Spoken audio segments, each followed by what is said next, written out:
తెలంగాణ మంత్రి కొండా సురేఖ ఇటీవల అక్కినేని ఫ్యామిలీ గురించి చేసిన వ్యాఖ్యలు ఎంత సంచలనంగా మారాయో ప్రత్యేకంగా చెప్పాల్సిన పని లేదు. ఏకంగా వేరుపడిన అక్కినేని, నాగ చైతన్య, సమంతల పర్సనల్ వ్యవహారానికి కూడా రచ్చకు ఈడ్చారు ఆమె.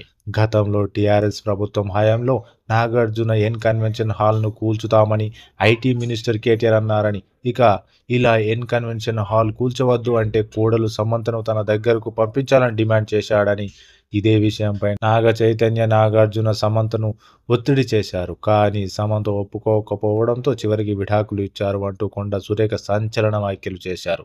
కొండా సురేఖ చేసిన ఈ వ్యాఖ్యలు అటు సినీ పరిశ్రమలో పెద్ద దుమారం రేపాయి. ఈ వ్యాఖ్యలపై సినీ ఇండస్ట్రీ మొత్తం తీవ్ర ఆగ్రహం వ్యక్తం చేసింది. నటీనటులందరూ కూడా కొండా సురేఖ వ్యాఖ్యలు వెనక్కి తీసుకోవాలని, వెంటనే అక్కినేని ఫ్యామిలీకి క్షమాపణలు చెప్పాలి అంటూ డిమాండ్ చేశారు. అయితే ఈ విషయంపై నాగార్జున, సమంత, నాగ చైతన్య సహా ఫ్యామిలీ మెంబర్స్ అందరూ కూడా స్పందించారు. అయితే కొండా సురేఖ అక్కినేని ఫ్యామిలీ గురించి చేసిన వ్యాఖ్యల నేపథ్యంలో ఇక నాగార్జున ఆమెపై పరువు నష్టం దావా వేశారు అన్న విషయం తెలిసిందే.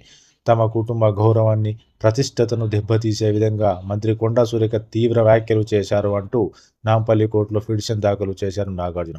ఈ క్రమంలోనే తమ కుటుంబ పరువును భంగం వాటిల్లేలా మాట్లాడిన కొండా సురేఖపై క్రిమినల్ చర్యలు తీసుకోవాలని అంటూ కోరారు. అంతకు ముందే కొండా సురేఖ వ్యాఖ్యలను ఖండించిన నాగార్జున ఇక ఇప్పుడు ఆమెపై న్యాయ పోరాటానికి కూడా దిగారు.